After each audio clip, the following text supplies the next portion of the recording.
Hey guys, a couple of you have asked about this. Like two or three people at various points have asked more than once, hey, could you do a vlog about what it's like to have been in the Marine Corps? And it was something that I've always thought about doing for a lot of different reasons, most of which I'm not going to go into here, except for the fact that I definitely want there to be some kind of document of my thoughts on being in the military, particularly in the Marine Corps. I'm a proud veteran. I definitely, my hat is off to anybody who has ever or will ever serve. I've got my own thoughts on foreign policy and things like that. You're going to hear various things come out of my mouth during stuff like this and other vlogs that have anything to do with politics or whatever else. I want to make it absolutely clear that I'm not a Republican. I am not a Democrat. I don't really identify with any political party. I do look at every issue on its own merit. I have different views on everything, and please do not turn this into that. That's why I'm making this clear now. I'm not. This is not a political channel. I'm not going to go into that sort of thing here. Someday in the future, maybe I will do something like that on a different channel, but this is about me and the games and you guys. But you guys expressed interest in this particular subject of me having been in the Marines, so here's what it is. It's a pretty long story, so I want to make it at least two parts. The first part being, of course, the decision to get into the Marine Corps, getting into boot camp, and what they call A school, all of which I'll explain. And then the second one will be the actual, hey, you are now in the Marines, what do you do? So, and then I'll probably include getting out as well. So, where to begin? I graduated high school in 1995, so I was 18 in 1995. I was going to go to a state college to study art and art teaching, and at the last second, Godzilla has something to say about that. Sorry about that.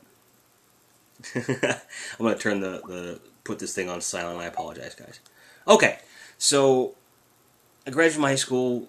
Was going to go to the state school for the art teaching. At the last second, I kind of changed my mind. And the reason that I changed my mind was because I had been a musician since pretty much I was 10. I didn't have my first drum kit till I was like 15 or 16, but I'd always been really interested in music and playing the drums. And that was picking up speed at a pretty geometric rate at that point.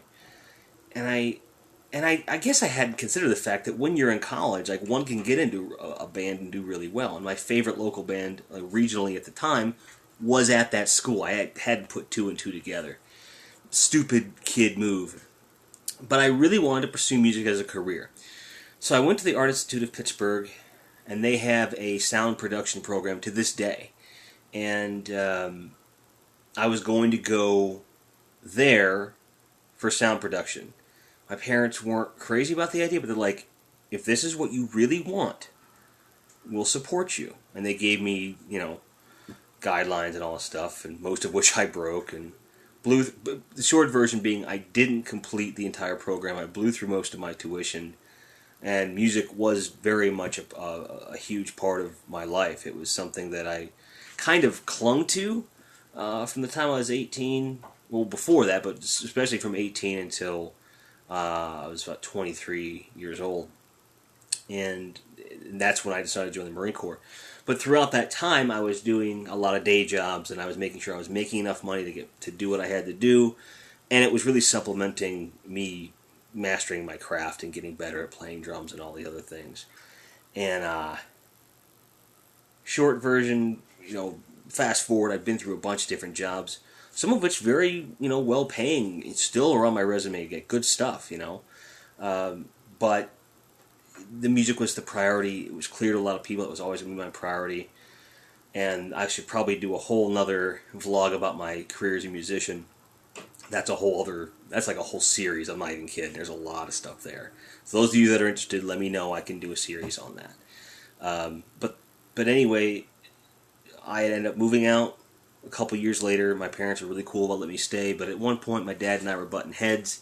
He's like, look, we can't do this shit no more. You gotta go. And I left, and then I came back for circumstances, and then I left on of my own volition, which my dad was happy about, but then financially I just fell apart within a year. Basically from basically from spring of '99 until, like winter of 2000. I just slowly let myself spiral from dumb decisions. And by the time that point rolled around, I was doing temp work, doing factories and labor work, getting paid by the day, staying wherever I could. Sometimes just all I would do is get paid and then go get a hotel and stay. And that was my method of survival. Or I would stay with a coworker that I had worked with before, or someone I'd met on the job site that day. Staying in with strangers. You learn a lot about human nature and things like that when you're doing that. And one particular set of individuals I ended up staying with after a job, I liked them because they were very much into video games and this type of culture that I was into, but they were also into a lot of different drugs. And it was kind of a nest for that kind of behavior. It wasn't like needles or anything crazy, but lots of pot. And, certainly there was some coke and some other stuff, and it wasn't a good environment for anybody. And I was working my tail off. I said, look, I'd be happy to stay with you guys. I'll curl up on the floor, whatever the case may be, but, I'm happy to stay here if you'll have me. And they said, well, as long as you're paying the same portion of rent that we are, and they all were paying like $120 a month each, and they said, if you pay us the extra $120, that'll cover any differential with the utilities and, your own food and everything else. And I said, yeah, I can absolutely do that. Because what I was making, I could make that in like 2-3 days, and then the rest of the month I was good to go. So it would have been a great situation. So I think they thought I wasn't going to do it. I think they thought I wasn't going to come up with it. And they said, but you got to have it by the end of this week. We can't have you just behind, So I worked a day and a half straight with only 3 hours of sleep in between the last 2 shifts that I did. So I did like 2 shifts, and then it was like 2 hours till I got home, and then 2 hours till I got to the place again. In the middle I got 3 hours of sleep, and then I did a full shift. So I guess that's like a 24-hour, no, that's 36 hours, something like that. Point being, I worked 2 shifts, took forever to get home because I wasn't driving. Like, I had to rely on the shuttle service and then a cab to get home. Slept for 3 hours, get the cab, get the shuttle service, get out there, work, and come home. And I'd come up with the money. 2 days later, I come home from a shift of doing, I was working on a plastic molding factory or something. And all my shit is on the front porch. Well, not all of it. Most of it. And they basically said, no, it's like, we really don't want you living here. Good luck. And there was some other stuff in there that wasn't so flattering. So I knocked on the door and I said, look, there's a few of my things that are missing from here. Can I please get them? And to their credit, I got everything, all my stuff back. I think they just didn't realize some of my stuff was in there, which is fine. In retrospect, obviously there's some of that stuff they might have been wanting, like my CD collections. Like, you can't fucking have my CDs, asshole, But anyway, so I'm thinking to myself, when I can get kicked out of a place to live by people that I felt were not beneath me, because I'm not that kind of person, but I definitely felt that I had a higher level of character than they did. I was like, when I've gotten to that point in my life, it's time for me to do something about it. And I called up one of my best friends, still one of my best friends, Tony Malik, and I said, Tony, I'm down and out. I'm at an impasse. I need to do something, some major change in my life. But right now, I'm in the middle of the street. Can you give me a place to stay for the night? He said, for the night. No surprise roommates, none of this bullshit. He says, we're gonna hang out, you're gonna relax, you're gonna take a load off, and you're gonna call your folks in the morning, and you guys can figure out whatever the fuck you want to do. And I was like, absolutely, come get me. And to his word, he came and got me, and that was that. And we had a long talk, and he said, have you ever thought about the military? And I said, yeah, I think that's about the route I'm going to have to go. And I kind of talked myself into it over the next couple hours, and then, of course, in the morning, it was just kind of getting that gumption up to join. And the reason I'm telling this portion of the story is for you guys to understand, most people that go into the military go in at 17 or 18 years old. And for me, at the age of 23, to go in 5 years behind the curve, I'm already not the fastest dude, even in my age range, or the strongest. So even going into 18 would have been very difficult for me. So going into any military service, again, because of the age difference, it's like right there you're stacking the deck a little bit. So at that point, I stayed overnight, and as a show of force, I shaved my beard. I had a big beard, and I shaved it all off, and I videotaped it. I still have that videotape, and I may be persuaded to digitize that videotape and put it on YouTube. I have an idea behind it, and it's not gonna be, hey, I'll just put it up for you guys. There's gonna be conditions behind it, okay? So it's probably gonna be promoted in the channel or something like that. So if you're interested, let me know below, and we'll talk about it. But I shaved my beard. Parents came and got me. My dad, Mom, and I had a big long talk, and my dad wasn't convinced that I wanted to join. And I said, look, I know for a fact that I can join the military, go to college. And I said, I don't have the discipline to go back to school. I know I don't. If I wanted to go back to school, I've had the opportunity, I would have gone. And I didn't go. So I said, military, I think I need to go somewhere. And then plus, if I decide to go back to school after that, I've got money to do so. Which, true to my word, I did do just that later on. So, and at the time, we said, we're just going to go down to the recruiter's office and see who has what to offer. And all 4 services were in there. And I told my dad up front, I'm like, I ain't going to fucking Army. No way. He said, why not? I says, there's too many of them. I said, you'll get lost in the sauce there, as they say. And he's like, I respect that. I said, I don't want to be a reservist neither. I want to go full time. I want to do this right. He said, okay. Went in the Air Force. They took one look at my arm. They says, hey, you willing to get those removed? I says, you willing to kiss my ass? He goes, nope. I says, nope. Out we went. And that was the end of that with the Air Force, which, based on my dealings with the Air Force, I'm glad I didn't go in. For those of you that know me from the Air Force or are in the Air Force, nothing against you personally, just not for me. Then we walked into the Navy, and the Navy said, we'll absolutely take you.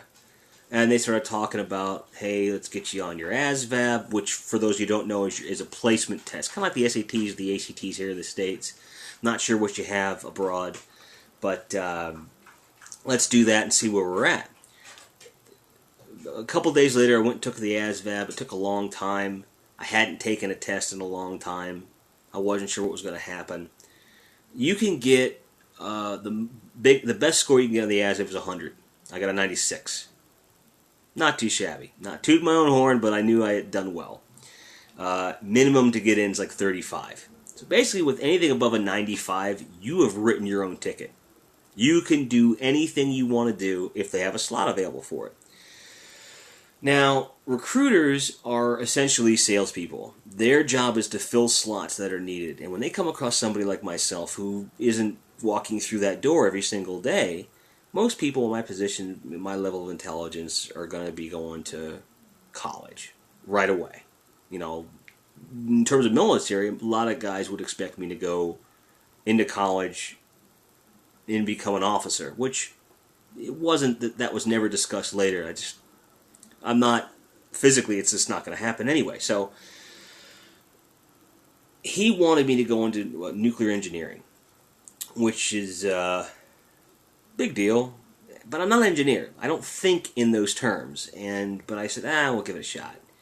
And but the thing was, I had to lose, I don't remember what it was, like 20 pounds or something. And I was planning to go after my birthday. That was the deal. Like June 1st, that's when I wanted to go. And I had to lose that weight. And we tried everything. Like, I was walking, I was running. I didn't know how to run. I didn't know there was such a thing as how to run. There was no internet back then, so you couldn't look up certain things. And it was really, if I had it to do over again, I had the internet, it would have been a little bit easier, I think. But there wasn't even Ripped Fuel at the time. Losing weight's always difficult. There's no quick way to do it. But we tried this one soup, which was really cool. I have to get the recipe from my mom because the soup tasted amazing, and it is vegetarian. I'm a vegetarian. This soup, this is funny. You burn, like the amount of calories that it burns to digest it is more than it's worth. It's really weird. But it tastes good, and it fills you up, so.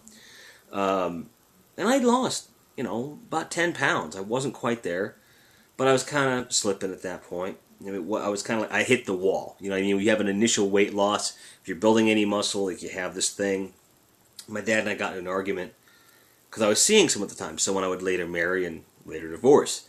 And he was mad at me because he thought I was focusing on her more so than losing weight. And to be fair, he was probably right, but it wasn't for lack of trying on losing weight. I had just become complacent and comfortable. So I had gotten a job working in a grocery store, the same one that I had gotten a job at when I was in high school, and I felt good. It was like, okay, I'm kind of stable, and I was enjoying that a little too much. And we had a huge argument, and I said, I'll fucking show you. Called up my then girlfriend and said, take me to the recruiting office. She goes, you got to see the senior chief or something? I said, no, I'm going to the Marine Corps. And she was like, what? Called the Marines, and I said, here's how tall I am, here's my weight, here's my ASVAB score. And they said, we'll take you right now. Don't even worry about it. We'll take you right now on a waiver. You may have to do some extra work once you get there. You may be there longer than most people because you have to get your weight down, but we will absolutely take you. Come on down. So I did. I went down, I talked to them, and they said, what do you want to do? And I said, honestly, I want something that's not grunt work for someone of my intelligence. I want something that's interesting. I want to learn something. I want to do something different, something that not a lot of people get to do. And I says, if I had my way, I'd be doing something in intelligence. He says, we can do that. And that's exactly what happened. I was like, I went into signals intelligence, which was great. I was like, what the fuck? How does that happen? And we did the physical fitness test and everything. He said, honestly, you're just shy. He said, you're real close. He says, because of that, what's going to happen, you're going to go down there. If you can't pass on that first try, you're going to need to go to a separate place to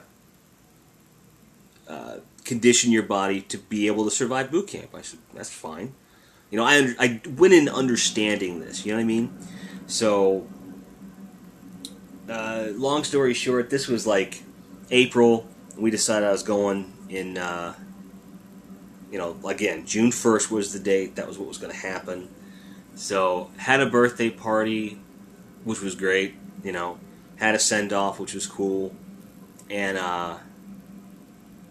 went in. And what happened was you go to what they call MEPS, which is Military Entrance Processing Center, and went in there, and they process everything. You take the oath. Have you ever seen Starship Troopers?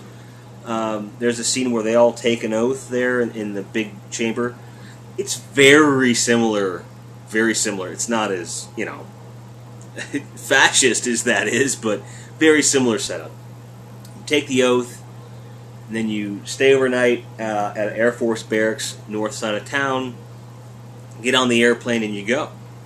And it was exciting. Like a whole bunch of us were all going to Marine Corps boot camp all at the same time. And I remember having what I thought would be my last cigarette ever in a bar in the airport called Cheers, which is named after the famous one in the TV show. And flew in, and they get you there. It's dark as shit, and they're yelling at you, screaming at you, get off the bus. And I had hair that was already cut into kind of a flat top, and so you shaved my head. I didn't care. I was wearing a black shirt. I remember what it was. It was a Queen shirt. It's Queen logo across it. And a lot of guys were going there in Marine Corps stuff, and I was like, you haven't earned it, because Marine Corps is really big on honor and everything else.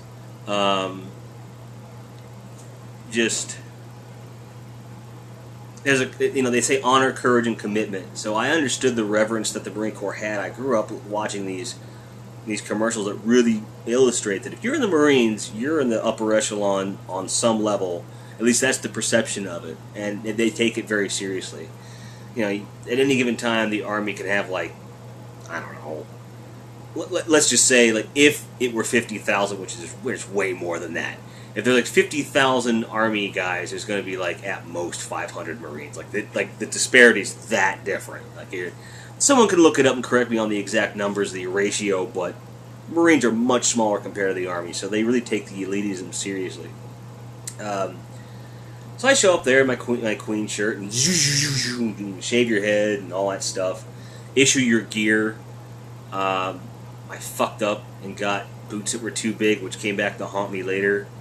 And then you get into the barracks, and then basically the next day they spend telling you the basics of how things go. So like you basically have 2 or 3 days in like a holding platoon where all they're doing is getting your, it's kind of like HR, where they process your paperwork, get all the initial stuff of your shots and everything taken care of, and then the last thing you do after like 2 days of that is your physical fitness test. And then that determines whether or not you're good enough to go into training proper with a platoon, or if you have to go to one of two places. PCP, which is Physical Conditioning Platoon, or as it's affectionately known, Pork Chop Platoon, or MRP, which is Medical Rehabilitation Platoon. There was no cute nickname for that because no one wants to be there. That means you broke something and you need to fix it. So essentially, you learn things like the first couple of days you're in sneakers and your uniform, and you look like a piece of shit. You really do, because your uniform's not ironed and your cover's all crazy. Cover's what they call a hat. It's all messed up. You look like shit. You act like shit. You don't know what you're doing. You don't know how to talk yet. Like they're stripping you down to bare bones basic shit, and over that course of time, you just learn the basics. All kinds of terminology, like food is chow. Every meal, whether it's breakfast, lunch, or dinner, is referred to as chow time. A wall is a bulkhead, naval terminology, all kinds of stuff like that. And they just kind of drill it into your head, And a lot of you are going to ask, is it like Full Metal Jacket where they scream and holler at you? Yes! It absolutely is, maggot! It totally is like that. Now, they don't swear as much as they used to, but they come with some pretty colorful metaphors other than that, and it doesn't leave any imagination. And yeah, you're scared. Doesn't matter. Like, in your heart of hearts they can't kill you, but you're still scared to death. You don't want these big guys fucking your day up. And so at the end of those 2 days, you wake up out of nowhere and go do your physical fitness test. Now, my crunches were fine. You have to do like X amount in 2 minutes, and I've always been good with crunches. For some reason, no matter how large I've gotten, I've always been able to pull that off. The pull-ups, I did my 2 just barely. I think you had to do at least, I think it was 2 or 3. Whatever it was, I did get them. And then the run, no, I take that back. I think the pull-ups were the problem. And then my run, I just barely made it. But it was close. But they're like, nope, you didn't make it, you gotta go to physical conditioning. And I was happy to go because I knew I couldn't hack it yet. So then they take all your shit and they port you over. And at some point in there, they had issued me glasses, because I do need glasses for like reading and things like that. I had made a decision that I wasn't going to wear fucking glasses, because I hadn't in a long time. So somewhere along the way, my glasses made their way into my footlocker, and I never told anybody. I just stopped wearing glasses. Which, again, I'll talk to you about later.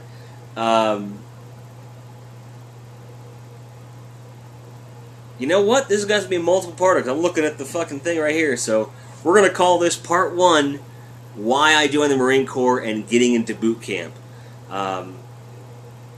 So what I'm going to talk about now is I'm going to talk about what Physical Conditioning Platoon was, and then we're going to go into boot camp in the next part. I don't want to keep you guys forever. So you get into Physical Conditioning Platoon, and the whole thing is designed just to get you up to speed, literally, and strength for training. That's it. Now, I was in that place for, I want to say, like 6 weeks. It was a long time. Yeah, sounds about right. Like 6, yeah, like 4 to 6 weeks I was in there. And you wake up, you PT, physical training, exercise. Wake up, PT, chow, classes, or work parties. You know, like they'll send you off to do various Joe job stuff. And then afternoon chow, PT in the afternoons, and then evening chow and letter call, whatever the case may be. It's pretty lax by boot camp standards, but you were working your tail off to, get your muscles in shape. By the time I got out of there, I had lost quite a bit of weight, and like over 6 weeks, I made some really good friends in there, and I remember a lot of cool stuff. What was awesome about it was that you see people that were struggling to get to where they needed to be, and they all had a different story as to why they were there. And you found that people that were in there like wanted to be in the Marines. They wanted to be there. They needed the job. They needed the money. They were like me, where it was like a last chance effort to try and make something of themselves. So the people ended up there like they really had a lot of heart, and it really kind of filled me up with desire to make things happen. So when people would leave, you'd be sad, but you'd be happy for them because you wouldn't want to see them go. They became your family. And there's one guy, he was what they call the scribe, which is just like he keeps records of everything for everybody.